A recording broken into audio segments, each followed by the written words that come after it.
இயற்கை பேரிடர் வந்தாலும் நான் களத்திலே நிற்பேன் என்று களமாடி அனைத்துமே அண்ணா திராவிட முன்னேற்ற கழகத்தினுடைய கடைக்கோடி தொண்டரையும் கரம் கொடுத்து காக்கிற ஒரு சிறந்த களப்பணியாளராக இங்கே இருந்து எங்களை போன்ற இளைஞர்களுக்கு கேட்டதையெல்லாம் எங்கள் தொகுதிக்கும் வாரி வழங்கி இளைஞர்களுக்கு வேலை வாய்ப்பு வேணும், ஒரு சிப்காட் கொடுங்கன்னு கடைசி 6 மாசத்துல போய் நின்று அண்ணன் நீங்க ஒண்ணு கவலைப்படாதீங்க, சீக்கிரமா இடத்தை தேர்வு பண்ணிட்டு வாங்க. வேடசந்தூர் போன்ற பின்தங்கிய பகுதியிலே ஒரு சிப்காட் வந்தால் 10,000 பேருக்கு வேலை கிடைக்கும். அதில் இளைஞர்கள் 20,000 பேர் இனி வருங்காலத்தில் எங்கே வேலை பெறுவார்கள். உடனே போய் இடத்தை தேர்வு செய்து வாருங்கள் என்று எங்களை எல்லாம் ஊக்கப்படுத்தி இந்த தொழில் வளர்ச்சிக்கு அடித்தளமிட்டு இருக்கக்கூடிய நெஞ்சம் நிறைந்த அண்ணன் முன்னாள் தொழில்துறை அமைச்சர், வருங்காலத்திலும் தொழில்துறை அமைச்சராகவே அலங்கரிக்க இருக்கக்கூடிய அண்ணன் எம்பி சம்பத் அவர்களுக்கும் வரவேற்பை ஆட்சி அமர்ந்திருக்கக்கூடிய மாவட்ட கழக அவைத்தலைவர் எவ்வளவு எதிர்பார்ப்பு இருக்குன்னு பாருங்க.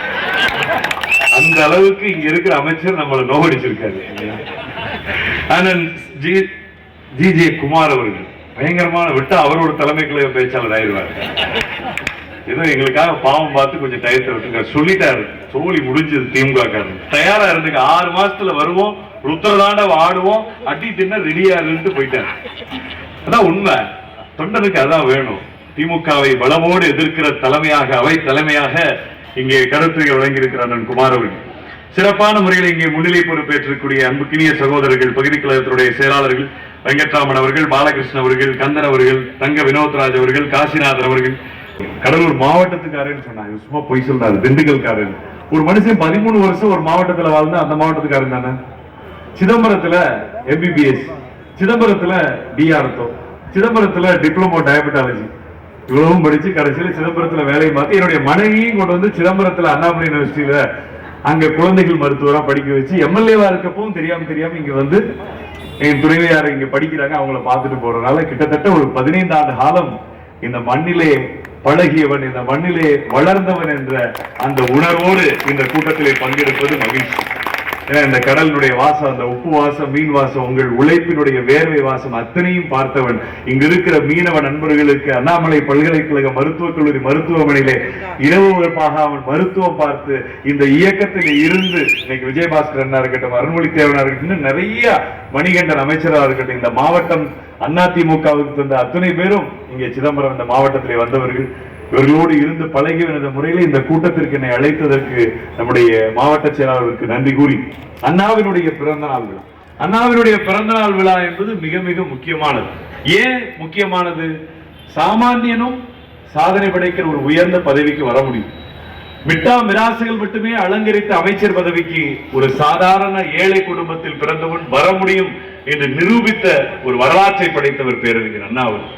அந்த வரலாற்றை நாம் உயர்ந்த இடத்தில் அதைதான் கொஞ்சம் விளக்கமா நாம சொல்லணும். பேரறிஞர் பெருந்தகர் அண்ணாவினுடைய பிறந்த நாளை கொண்டாடுகிற முழு தகுதி பெற்ற இயக்கம் அனைத்து இந்திய அண்ணா திராவிட முன்னேற்ற கழகம் என்று சொன்னால் அது மிகையாகாது. ஏன்?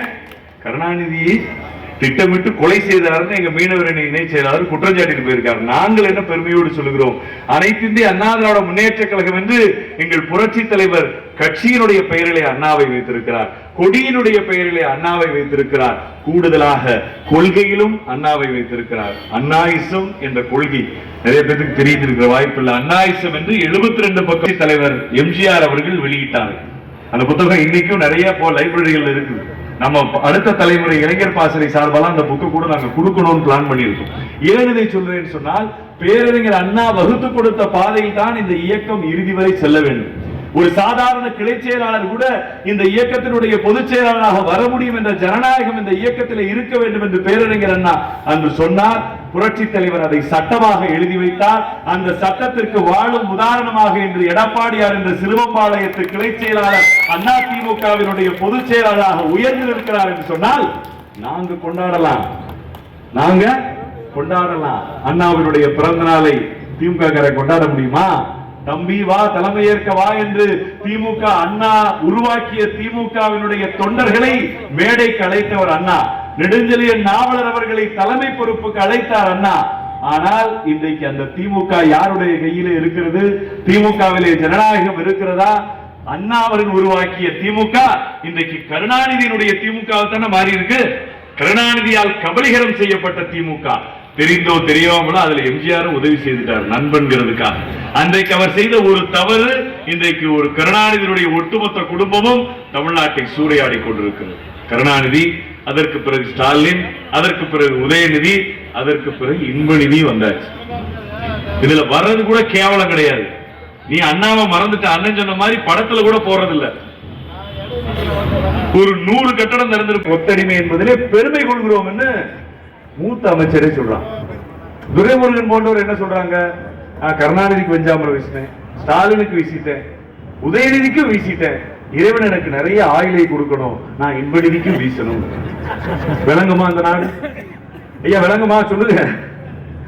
எதற்காக நான் இதை சொல்கிறேன் சொன்னால், இன்றைக்கு ஒட்டுமொத்தமாக பேரறிஞர் அண்ணாவினுடைய பெயரை சொல்லுகிற அந்த தகுதியை கூட திமுக இழந்திருக்கிறது. எப்படி சொல்றேன்னா, எப்பவுமே அவங்க அண்ணா படத்துக்கு போட்டோ வைக்க மாட்டான். அவன் கருணாநிதி பிறந்த நாள் இறந்த நாளைக்கு மட்டும்தான் போட்டோ வச்சு கும்பிடுவோம், எப்பவுமே வைக்க மாட்டான். இப்ப ஆட்சிக்கு வந்தாச்சு, பறிபோக போகுது, கொள்ளையடிச்சு நிறைய பணம் வச்சிருக்கான். இப்ப கடலூர்ல கேட்டேன், என்னையா பண்ணிட்டு இருக்காங்க அண்ணா பிறந்த நாளுக்கு? இப்ப அண்ணா பிறந்த நாள் வாடு கொண்டாடணும் இருக்கான். வார்டுக்கு 20,000 ரூபாய் பணம் கொடுத்துருக்கோங்கிறான். ஏன்னா திடீர்னு அண்ணாவை கையில் எடுத்துட்டாங்கன்னு நமக்கு வந்தா தேர்தல் வந்துருச்சு. அடுத்த வருஷம் தேர்தல் வரப்போது அண்ணாவை கையில் எடுத்து வார்டு போட்டோம். சரி, அண்ணா போட்டோ தான் வச்சிருக்கானே, பரவாயில்ல, போய் தொலைது மன்னிச்சு விட்டுலாம் பார்த்தா அதுக்கு மேல எல்லா வார்டுலயும் ஒரு பேனர் தொங்குது. அங்க யார் இருக்கா?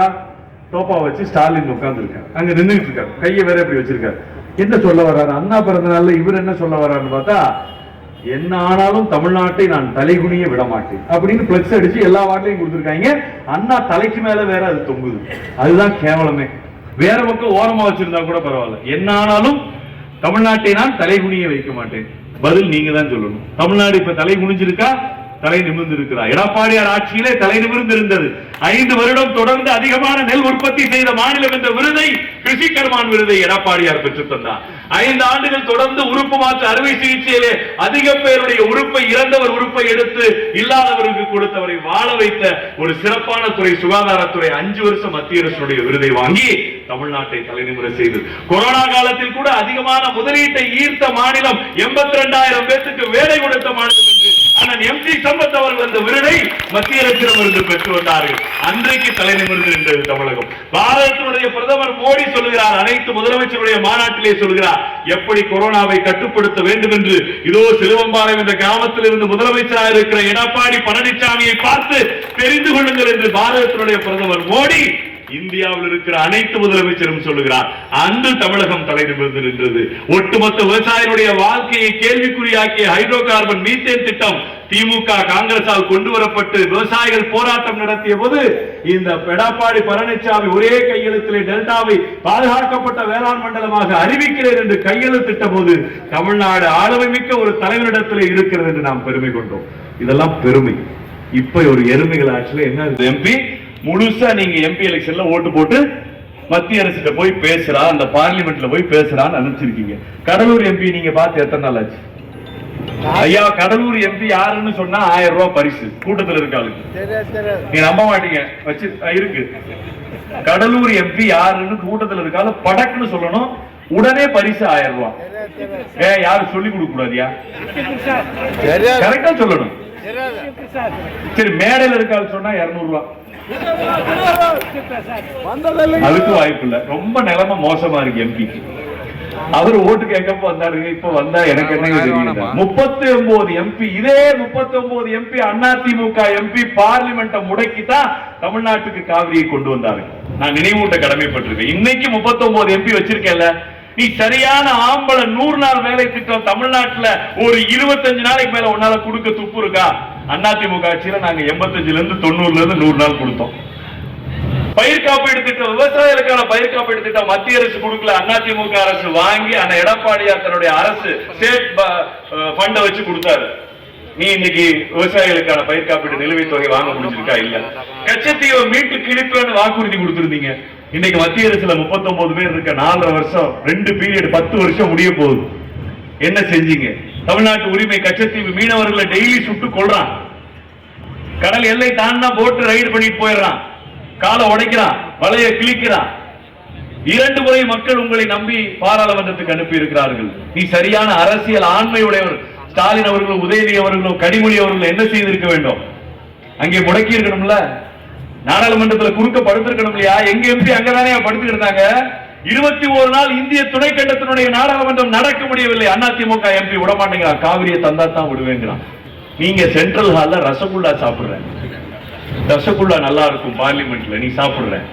உன் திமுக ஆபீஸ் திறக்கிறதுக்கு யார கூப்பிடுற?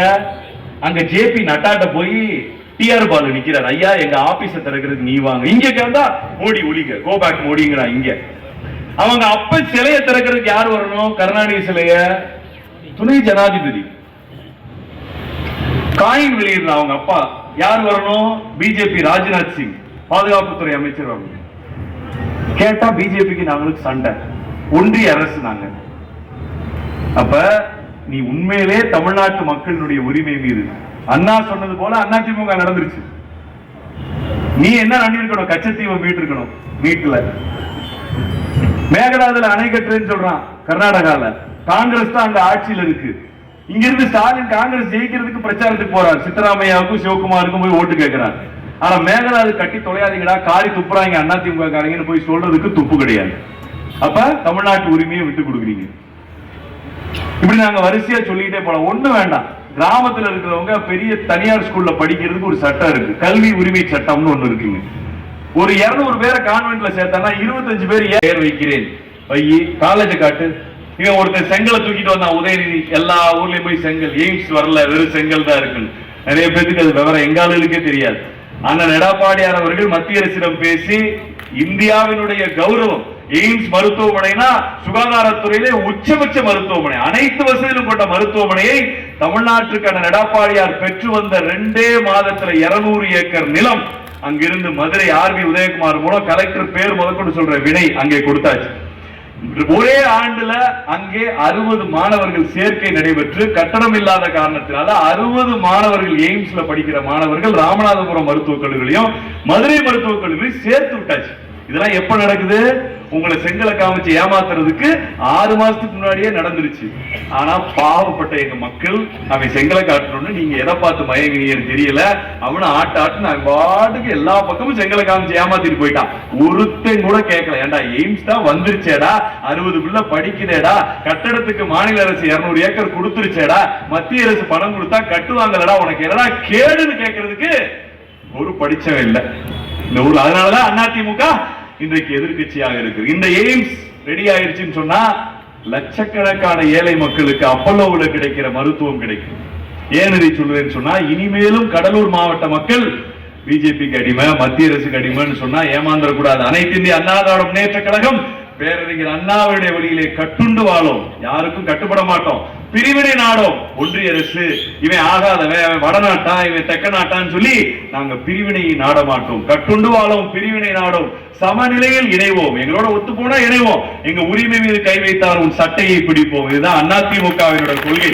தயவு செய்து புரிந்து கொள்ள வேண்டும் அன்புக்குரியவர்களே. ஏது அண்ணன் வாய்ப்பு பெற்று அவருடைய ஆலோசனையோடு நிகழ்ச்சி நடத்திட்டு இருக்காங்கன்னா மிக ஒரு சந்தோஷமான விஷயம். பெண்கள் நிறைய வந்திருக்காங்க. நீ எப்பவுமே பெண்கள் எதிர்கட்சி கூட்டத்துக்கு நிறைய ஆளுங்கட்சிக்கு ஆப்பு உறுதி, அது கன்ஃபார்ம். ஏன்னா சும்மா வர்றது இல்ல, பாக்கியலட்சுமியை தியாகம் பண்ணிருக்காங்க, பாண்டியன் ஸ்டோரை தியாகம் பண்ணிருக்காங்க, ஊராட்சியிலே தியாகம் பண்ணிட்டு அதிமுக கூட்டத்துல உட்கார்ந்தாலே அவ்வளவு காண்டில் இருக்காங்கன்னு அர்த்தம். இவங்களுக்கு ஒரு ஆப்பு வைக்கணும்டா. இன்னைக்கு இந்த பயல என்னதான் பேசுறான்னு கேட்டு நம்ம இந்த சீரியல் பார்த்து அவ்வளவுதான். அவரு விவசாயி, அவருக்கு அவ்வளவுதான் தெரியும், நல்லது செய்ய தெரியும். செஞ்சாரா செய்யலையா? இதே தானே புயல், எத்தனை புயல் கடலூருக்கு வந்தாலும் சென்னை 4 பேர் நிற்கிறான். அது மோடி வந்துட்டா கூட வெள்ளை கலர்ல மாறி கருப்பு கூட பிடிக்க மாட்டேங்கிறான். ஏன்னா மோடி கோச்சுக்குவார், அது வேற கதை, அப்புறம் வருவோம். இவர் கொடைய கூட இன்னொரு காவலாளி பிடிக்க கூடாது, கொடைய கூட நான் பிடிச்சுக்கிறேன், நான் பார்வையிடுறேன், நான் போய் பார்க்கிறேன்னு போறார் மலையில நினைஞ்சுக்கிட்டு. ஆக ஒரு சிறப்பான முதலமைச்சராக தமிழ் வரும். இங்க ஒருத்தர் செத்துக்கிட்டே இருக்கான், இவன் கஞ்சா வித்துக்கிட்டே இருக்கான். இந்த உதயநிதி சொன்னாரு, 2 அதிமுக காரங்க பேசிட்டா என்ன சொல்லுவாங்க தெரியுமா?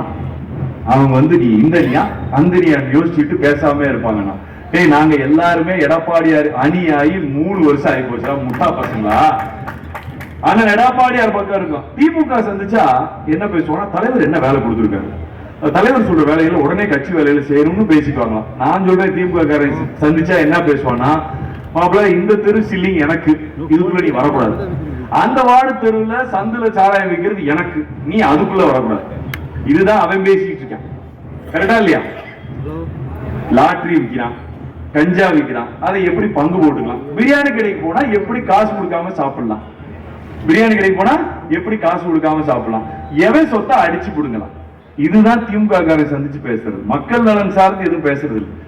ஏன் இதை சொல்றேன்னு சொன்னா, ஒட்டுமொத்தமாக இன்றைக்கு அந்த எடப்பாடியாருடைய ஆட்சியில் நடந்த நன்மைகள் எதுவுமே இன்றைக்கு இங்கே இல்லை.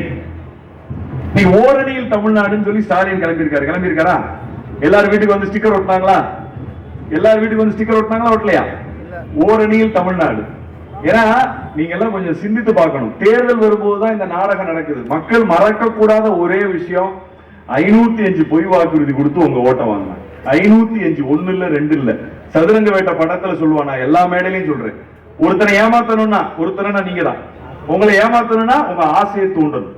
எப்படி தூண்டுறது? பாட்டி உங்களுக்கு 1000 ரூபாய் வருஷம், மாசம் 1000 ரூபாய் உதவி தொகை இல்ல பாட்டி, உரிமை தொகை. என் சட்டையை பிடிச்சி கேட்டு வாங்கிக்க. எப்ப? எலெக்ஷனுக்கு முன்னாடி.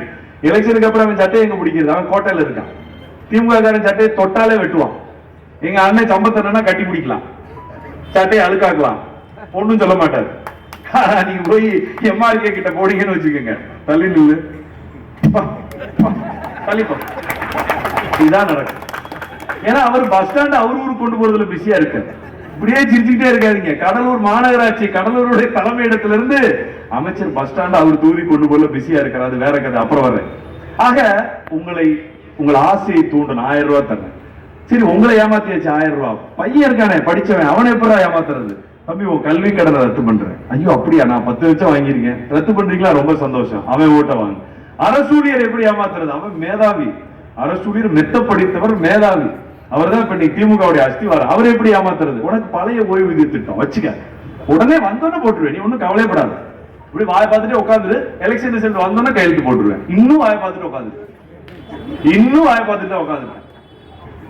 ஆசிரியர் பூரா போயிடும். இந்த டீச்சர் இருக்காங்களே, திட்டவும் முடியல. ஏன்னா இப்ப எல்லாம் திரும்பிட்டாங்க, அதனால நம்ம திட்டக்கூடாது. அழகா பூத்துக்கு 50 ஓட்டு காலி பண்ணிட்டாங்க. அண்ணன் தோத்ததெல்லாம் நீங்க மக்கள் எல்லாம் தோக்கடிக்கல. ஒவ்வொரு பூத்துலயும் 50 ஓட்டு மாத்தி விட்டா. பாட்டி வரும், ரெட்டலை சின்னம் பச்சை குத்தி இருக்குடா, எங்கடா ரெட்டலை எத்தனை வருஷம் காட்டுங்கடா, நான் எம்ஜிஆர் சாகலன்னு இருக்குது. பல பாட்டிகளுக்கு எம்ஜிஆர் செத்துறது தெரியாதுன்னு. இன்னும் எம்ஜிஆர் உயிரோடு இருக்கு, அம்மா உயிரோடு இருக்கு நினைக்கிற பாட்டி ரெட்டலையை காட்டுறாங்க. இவங்க அழகா கொண்டு போய் சூரியன்ல அமுத்தி விட்டு ரெட்டலை போட்டாச்சு போன்ட்டான். நம்மால் பூத் ஏஜென்ட் அங்க எங்கிட்டு போயிருந்தாரு தெரியல, பாவம், அவருக்கு என்ன சிரமமோ.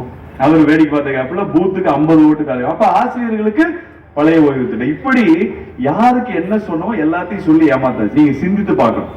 இன்னைக்கு ஆட்சிக்கு வந்தது பிறகு ஏதாவது ஒரு உருப்படியான திட்டம், ஏதாவது ஒரு உருப்படியான திட்டம் செஞ்சிருக்க வாய்ப்பு இருக்கா? ஒரு திட்டம் நீங்க சொல்லுங்க. 1000 ரூபான்னு சொல்லாதீங்க தயவு செய்து. நம்ம சகோதரி தெளிவா சொல்லிட்டாங்க. 1000 ரூபாய் 2 வருஷம் அந்த எடப்பாடியார் சட்டமன்றத்தில் உங்களுக்காக கூப்பாடு போட்டு குரல் எழுப்பி ஏமாத்திட்டேடா தமிழ்நாட்டு மக்களை, குடும்ப தலைவில கொடுத்து தொலைங்கிறான்னு சொல்லி 2வது வருஷத்துல இருந்து கொடுக்குறாங்க.